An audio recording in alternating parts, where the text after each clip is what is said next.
me start with the built-in self-test now. Now, built-in self-test, what does it mean is that built-in self-test, I have already discussed about the design for test.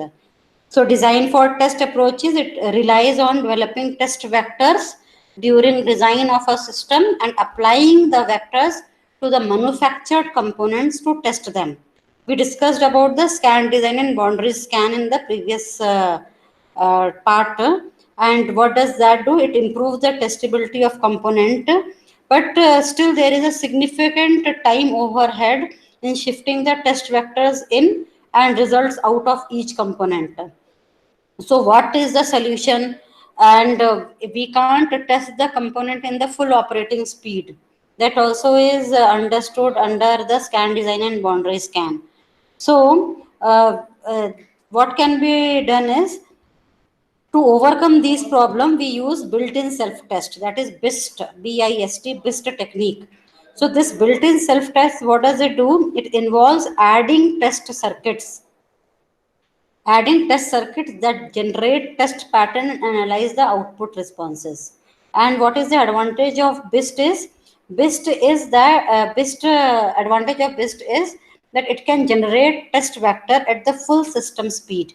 You know that there is a problem of time overhead. I discussed in the previous topic. So under BIST, the most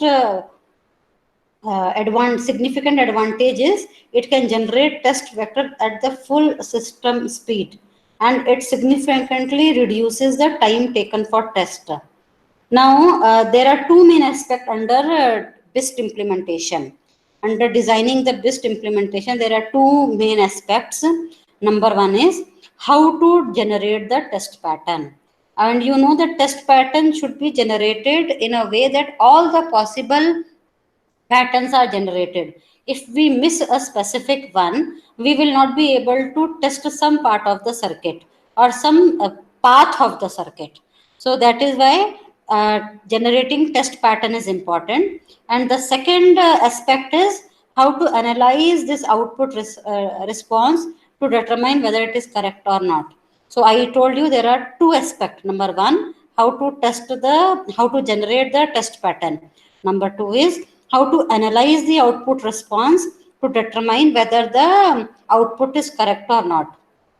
Okay, so the most common way of generating test pattern is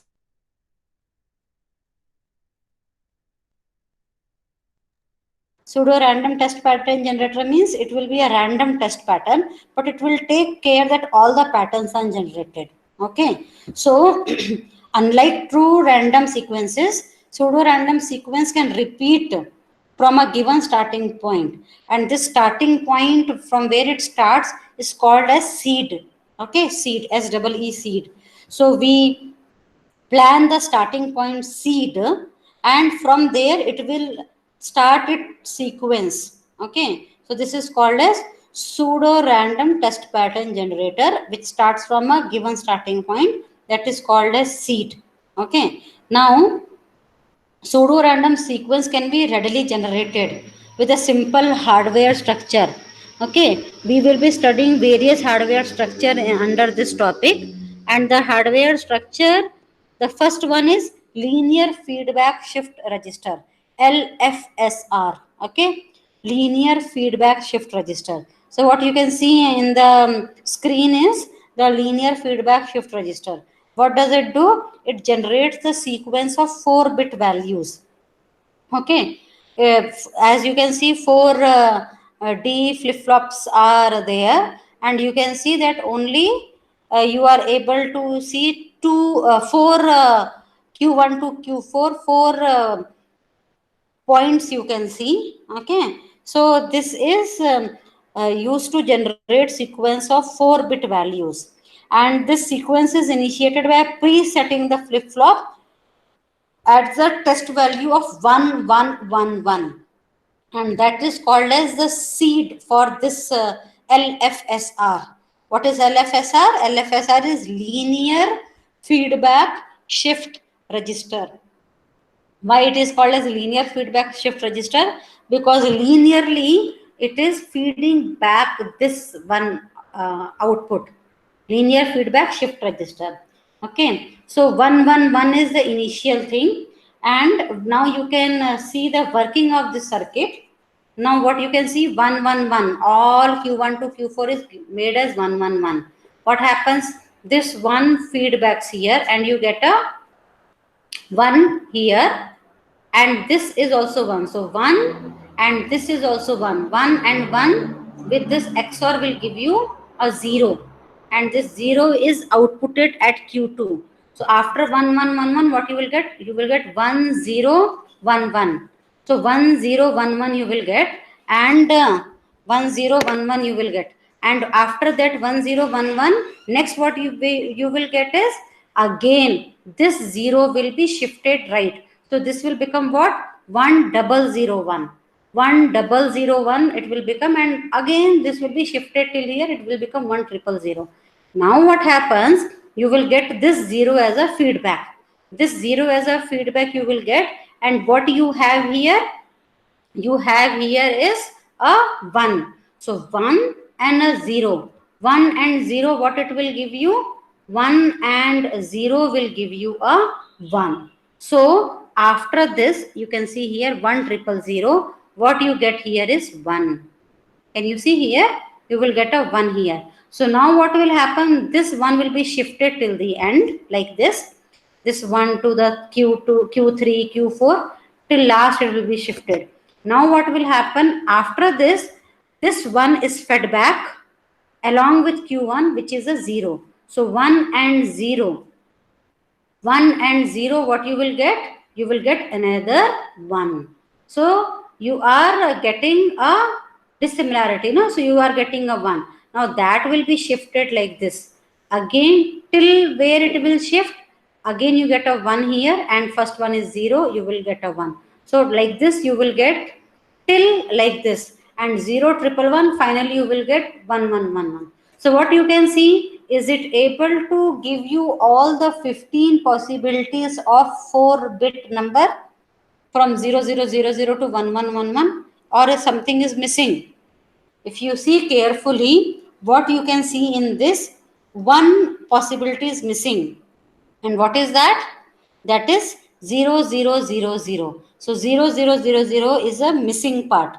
So that is the disadvantage of LFSR. LFSR is not able to produce 0000. So this one test pattern is not being produced. So not being produced means what? If there is a fault with respect to this pattern, it will not be tested. So this will not make it 100% coverage of fault. 100% coverage of fault is not possible. So what is the solution? The solution is we modify it. So we modify LFSR to something called as complete feedback shift register. Complete feedback shift register. And what does that do? Complete feedback shift register will be able to produce all what you are producing in LFSR. Along with that, it will also produce 0000. Means this. It will also produce 0000. So this is your CFSR, a 4-bit CFSR for generating pseudo random test vector. And full form of CFSR is complete feedback shift register.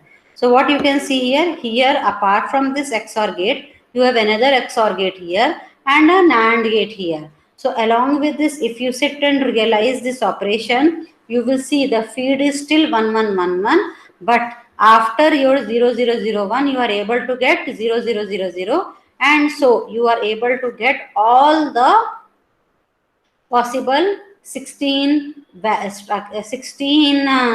possibilities you are able to get here. So this is your CFSR.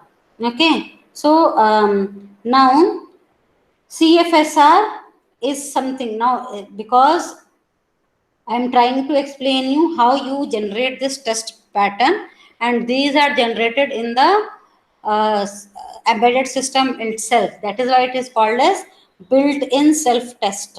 Okay, so it will be able to generate test pattern on its own with the same speed, and it will be able to test. So these two things what I told you is about only one aspect about the generating the test pattern. When I started this topic, I told you that there are two main aspects of BIST implementation. Number one was how to generate the test pattern. Number two was how to analyze the output response to determine whether it is correct or not. So the first aspect I discussed now with LFSR and CFSR. I discussed that. Next, what is the next aspect? Next aspect is analyzing the output response of the circuit to the test pattern present for any problem or any fault. So in most of the cases, it will be infeasible to store the correct output response. Now you imagine that for all these input test pattern, for all this input test pattern, you have the related output and you store the related output somewhere and you check whether this input you got that output or not, whether second type of input, whether you got second type of output or not. Now you imagine if I start storing all this correct response for comparison with the circuit's output response, what will happen? It will require a storage which will be even larger than the circuit under test. So this is not advisable. Of course, the first thing comes to our mind is store all the test pattern, store all the valid output. When your circuit is being tested, you check with that. This is the basic thing which comes to mind. But what is the implementation problem? Implementation problem says that this will involve a large storage space, large enough that it will be even larger than the circuit under test. So what do? We will, instead what we do is we devise a way of compacting the expected output response and the circuit output response. We compact both the expected output and the circuit output response. And by compacting this, we will require less storage and a comparison hardware. And the cost of the circuitry for compacting the circuit output is of course required. So this extra compacting circuit will be used, but it will sort out the problem of storing the large number of test pattern and its valid output. So there are several schemes for this output response compaction, and this is called a signature analysis. Important term, signature analysis. Please make a note of it.